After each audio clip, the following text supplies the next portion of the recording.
کہ یہ سب سے عظیم ہے، انہیں عظمت حاصل ہے، ہائیلی اسٹیمڈ اسٹیشن ہے ان کے پاس، روحانی مقام و مرتبہ سب سے اونچا ہے، ان کے فضائل، ان کے کرامات، ان کے معجزات، ان کے درجات سب سے بلند ہیں، ان کے روحانی تصرفات، ان کی برکات، ان کی فیوزات سب سے بلند ہیں، اور کوئی انہیں کمپیٹ نہیں کر سکتا، دنیا میں بھی، برزخ میں بھی، قیامت میں بھی، اور اس کے بعد ان کا مقام میریکولس سٹیٹس ہے، ان کا اسپرچول ورچوز سب سے اوپر ہے، ان کا کوئی ہمسر برابر نہیں۔ اگر کسی کی عظمت کا اتنا تصور ذہن اور دل میں بیٹھ جائے تو پھر آدمی کا سر تعظیم سے جھک جاتا ہے، پھر آدمی اس کے لیے ادب کرتا ہے، اہتمام کرتا ہے، تعظیم کرتا ہے۔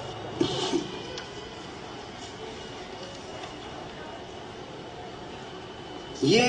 چار چیزیں میں نے آپ کو ایکسپلین کی کہ محبت کیوں کی جاتی ہے، اطاعت کیوں کی جاتی ہے،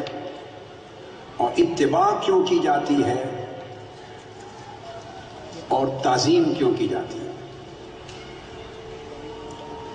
اب اگلی بات مختصراً بتا دوں، جب یہ پیمانہ مقرر ہو گیا تو اب دیکھنا یہ ہے کہ جس کی ہم محبت جس سے کر رہے ہیں، جس رسول کی اطاعت کر رہے ہیں، جس رسول کی اتباع کر رہے ہیں، اور جس رسول کی تعظیم کر رہے ہیں، ان کا پیریڈ کتنا ہے یہ سب کچھ کرنے کا؟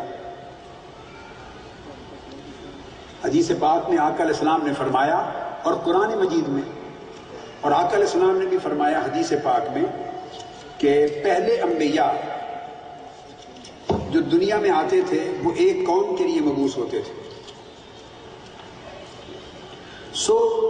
اگر وہ اپنے نبی سے محبت کرتے، اطاعت کرتے، اتباع کرتے تو ان کا ایک زمانہ تھا، ایک قوم تھی،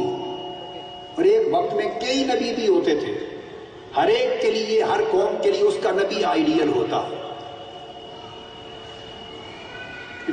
اسٹل اس کی ایکو زیادہ ہے، ہر ایک کے لیے اسی قوم کا نبی اور رسول آئیڈیل ہوتا،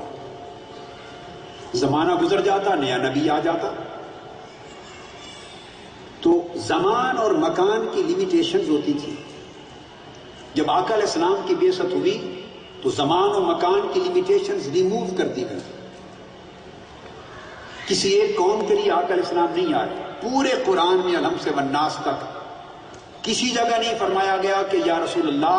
آپ کو ہم نے اہل مکہ کے لیے مبعوث کیا، یہ اہل مدینہ کے لیے، یہ اہل حجاز کے لیے، یہ عرب کے لیے، ایبسلیوٹلی نو۔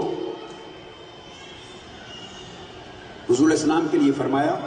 قل یا ایھا الناس انی رسول اللہ الیکم جمیعا، آپ فرما دیجئے اے بنی آدم، the whole world of humanity، میں تم سب کی طرف اللہ کے رسول بن کے آیا ہوں۔ آقا علیہ السلام نے فرمایا وما ارسلناک الا کافۃ للناس بشیرا ونذیرا، اللہ رب العزت نے کہا آقا علیہ السلام کے لیے ہم نے آپ کو کل کائنات انسانی کے لیے بشیر و نذیر بنا کے بھیجا۔ سو جب تک انسانیت ہے آتی رہے گی، آقا علیہ السلام ہی سب کے رسول رہیں گے، اور جب تک انسانیت ہے تب تک حضور رسول ہوں گے، اور جب تک رسول ہوں گے حضور آئیڈیل ہوں گے، حضور ہی کی اطاعت ہوگی، حضور ہی کی اتباع ہوگی، حضور سے محبت ہوگی، حضور کی تعظیم ہوگی۔ اور پھر آقا علیہ السلام کے لیے یہ فرمایا گیا قرآن مجید میں لِيَكُونَ لِلْعَالَمِينَ نَذِيرًا، صرف انسانیت کے لیے نہیں، آپ تمام یونیورسز کے لیے، انسانوں کے لیے، جنات کے لیے، سب مخلوقات کے لیے اللہ کا پیغام سنانے والے بن کے آئے ہیں۔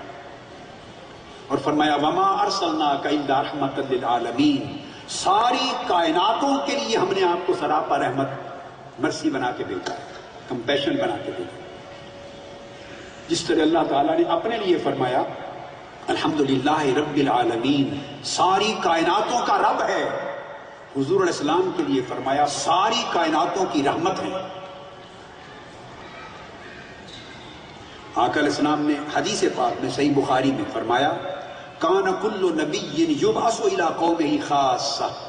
وبعثت الی کل ابیض واسود،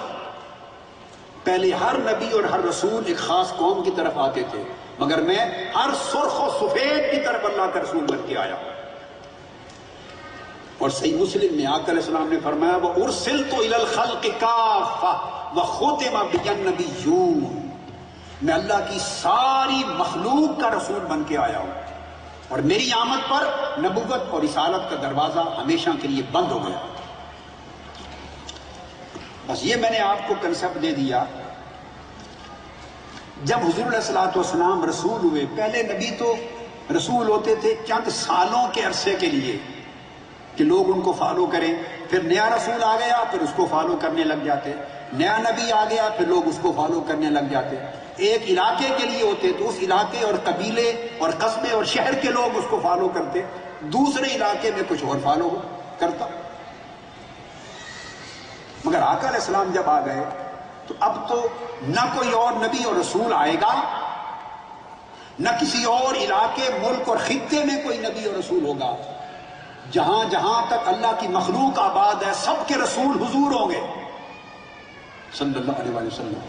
اور جب تک یہ کائنات آباد ہے تب تک حضور کی رسالت کا جھنڈا لہرائے گا، اور جب کائنات ختم ہو جائے گی تو قیامت کے دن بھی حضوری کی رسالت کا سورج طلوع ہوگا، قیامت کے دن بھی رسالت محمدی کا سورج طلوع ہوگا،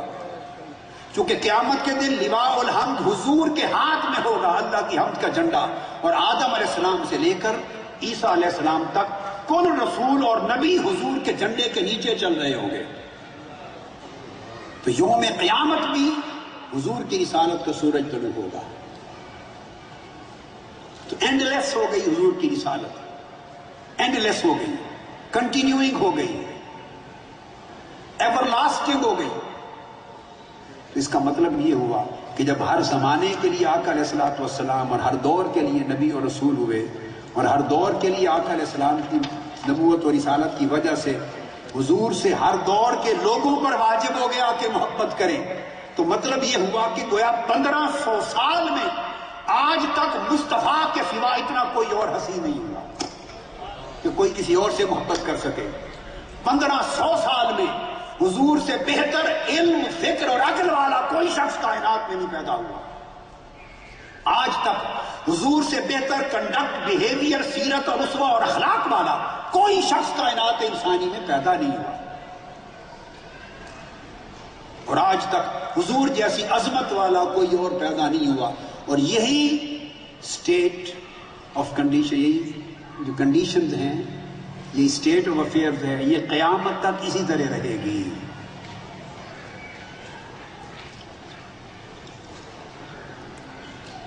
جب یہ بات آپ سمجھ گئے، اب آئیے ان چاروں کا جائزہ لیتے ہیں دلائل کے ساتھ۔ آج آپ کو نقشہ دکھاتے ہیں، چشم تصور میں اپنے آپ کو مدینہ کی گلیوں میں لے جائیے، تھوڑی دیر چلے جائیے 1400 سال 1500 سال پیچھے چشم تصور میں، اور تصور کریں کہ اس قدیم 15 صدیاں قبل آپ مدینے کی گلیوں میں گھوم رہے ہیں۔ اب دیکھتے ہیں کہ آقا علیہ الصلوۃ والسلام جس کا حسن بیان کیا تاکہ آپ سے محبت ہو، تو حسن کیسا تھا؟ کچھ تذکرہ آقا علیہ السلام کے حسن کا کرتے ہیں۔ حضرت براء بن عازب رضی اللہ تعالیٰ عنہ روایت کرتے ہیں، کان رسول اللہ صلی اللہ علیہ وسلم احسن الناس وجہا واحسنہم خلقا، فرماتے ہیں کہ متفق علیہ بخاری مسلم میں کہ آقا علیہ السلام کل کائنات انسانی میں سب سے بہتر حسین تھے، اور سب سے بڑھ کر آپ کا پورا جسم کا جو سراپا ہے وہ حسین و جمیل تھا۔ بیلنسڈ باڈی تھی آپ کی، فزیکل کنسٹرکشن، جسمانی ساخت، فزیک، اس سے بہتر بیلنس کسی کے جسم میں نہ تھا، اور اتنا خوبصورت چہرہ کسی کا نہ تھا۔ فزیکل کمپوزیشن، باڈی سٹرکچر، حسن ہر چیز پر حاوی ہوتا ہے۔ اور پھر ارشاد فرماتے ہیں حضرت براء کہ میں نے آقا علیہ السلام کو دیکھا، اور بہت سے صحابہ کہتے ہیں کہ آقا علیہ السلام سرخ دھاری دار جبہ، لباس زیب تن کر کے بیٹھے تھے، دھاری دار، اور مانگ بالوں میں خود بخود نکلی ہوئی تھی، کوم کیے بغیر، کنگھے کے بغیر مانگ تھی بالوں میں، اور خدا کی قسم اتنے حسین و جمیل تھے کہ ایسا پیکر حسن کبھی انسان نے نہ پہلے دیکھا تھا نہ کبھی بعد میں دیکھا تھا۔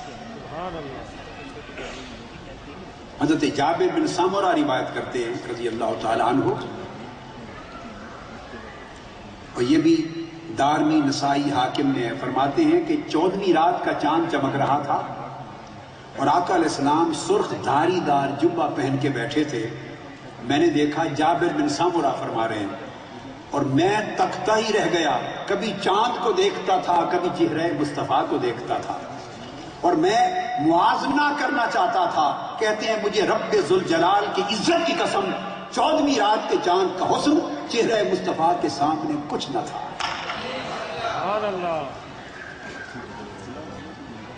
آپ کا حسن 14ویں رات کے چاند سے بھی کئی گنا بڑھ کر تھا۔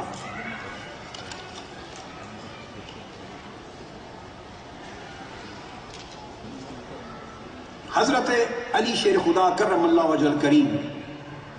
وہ بیان کرتے ہیں، ان سے پوچھتے ہیں مولا علی شیر خدا کرم اللہ وجہ الکریم کہ حضور علیہ السلام کا حسن اور حلیہ کیسا تھا؟ اب ان کے کلمات بیان کر رہا ہوں۔ فرماتے ہیں سیدنا علی شیر خدا کہ آپ کا قد نہ بہت زیادہ اونچا تھا، دراز تھا، نہ پست تھا، درمیانہ قد تھا مگر مائل بطول تھا۔ درمیانہ قد تھا مگر تھوڑا سا طول کی مانند زیادہ تھا۔ بال مبارک نہ بہت کنڈل والے تھے، تھوڑے تھوڑے گھنگریالے تھے، کنڈل والے تھے، بالکل سیدھے بھی نہ تھے، قدر خمیدہ تھے، کنڈل والی زلفیں تھیں۔ جسم اقدس نہ باری تھا نہ بہت ہی دبلا پتلا، چہرہ مبارک نہ بہت لمبا تھا نہ بالکل گول، گولائی مائل تھا۔ رنگ آقا علیہ السلام کا سفید تھا جس میں گلاب